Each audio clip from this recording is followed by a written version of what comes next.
दज्जाल इस वक्त किसी जजीरे में कैद है।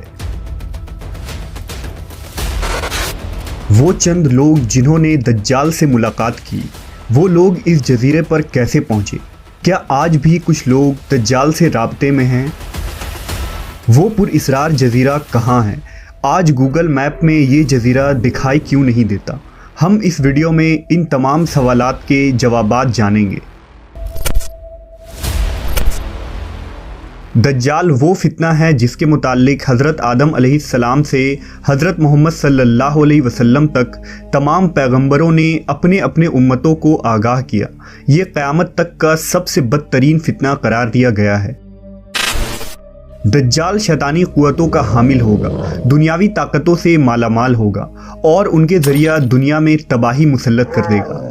दज्जाल इस वक्त कहाँ है और किस हालत में है? इसके मुताल्लिक एक अजीबो गरीब रिवायत अहादीस के किताबों में ज़िक्र हुआ है। लिहाजा हज़रत फ़ातिमा बिनते कैस से रिवायत है कि एक दफ़ा रसूलुल्लाह सल्लल्लाहु अलैहि वसल्लम नमाज के बाद मिंबर पर तशरीफ़ लाए और फरमाया कि तमीमदारी पहले नसरानी आदमी थे, वो आए और मुसलमान हो गए और मुझसे एक किस्सा बयान किया है जिससे तुमको मेरे उस बयान की तस्दीक हो जाएगी जो मैंने कभी दज्जाल के मुताल्लिक तुम्हारे सामने जिक्र किया था। तमीमदारी ने बताया कि वो एक बड़ी कश्ती पर सवार हुए जिस पर समुंदर में सफ़र किया जाता है और उनके साथ कबीला लखम और जज़्ज़ाम के 30 आदमी और थे। समुंदर का तूफ़ान 1 माह तक उनका तमाशा बनाता रहा।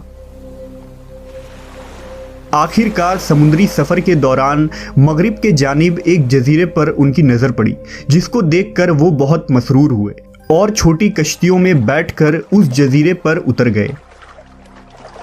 जब वो उस जजीरे पर गए तो उन्हें जानवर की शक्ल का एक चीज़ नज़र आया जिसके सारे जिस्म पर बाल ही बाल थे। लोगों ने उससे कहा, कमबख्त तू क्या बला है? वो बोला, मैं दज्जाल का जस्सासा यानी जासूस हूँ। उस गिरजे में चलो, वहाँ एक शख्स है जिसको तुम्हारा बड़ा इंतज़ार है। हम लपक कर उस गिरजे में पहुंचे तो हमने एक बड़ा कवि हैकल शख्स देखा कि उससे कबल हमने वैसा कोई शख्स नहीं देखा था। उसके हाथ गर्दन से मिलाकर और उसके पैर घुटनों से लेकर टखनों तक लोहे की जंजीरों से निहायत ही मजबूती से जकड़े हुए थे।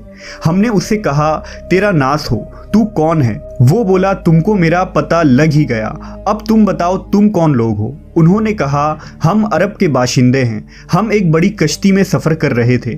समुंदर में तूफ़ान आया और 1 माह तक रहा। इसके बाद हम इस जजीरे में आ गए। उसने कहा, मुझे ये बता कि बैसान के खजूरों में फल आता है या नहीं? हमने कहा, हाँ आता है। उसने कहा, वो वक्त करीब है जब उसमें फल ना आएंगे। फिर उसने पूछा, अच्छा बहर तिब्रिया के मुताल्लिक बताओ, उसमें पानी है या नहीं? हमने कहा, बहुत है। उसने कहा, वो ज़माना करीब है जबकि उसमें पानी ना रहेगा। फिर उसने पूछा, ज़गर के चश्मे के मुताल्लिक बताओ, उसमें पानी है या नहीं? और क्या उस बस्ती वाले उसके पानी से खेतों को सैराब करते हैं? हमने कहा, उसमें बहुत पानी है और लोग उसके पानी से खेतों को सैराब करते हैं। फिर उसने कहा, अच्छा नबी उम्मी का कुछ हाल सुना? हमने कहा, वो मक्का से हिजरत करके मदीना तशरीफ़ ले गए हैं। उसने पूछा, क्या अरब के लोगों ने उसके साथ जंग की है? हमने कहा, हाँ। उसने पूछा, अच्छा फिर क्या नतीजा रहा? हमने बताया कि वो अपने गिरदो नवाह पर गालिब आ चुके हैं और लोग उनकी इताअत कबूल कर चुके हैं। उसने कहा, सुन लो कि अरबों के हक़ में यही बेहतर था कि वो उनकी इताअत कर लें। और अब मैं तुमको अपने मुताल्लिक बताता हूँ। मैं मसीह दज्जाल हूँ और वो वक्त करीब है जबकि मुझको यहाँ से बाहर निकलने की इजाज़त मिल जाएगी।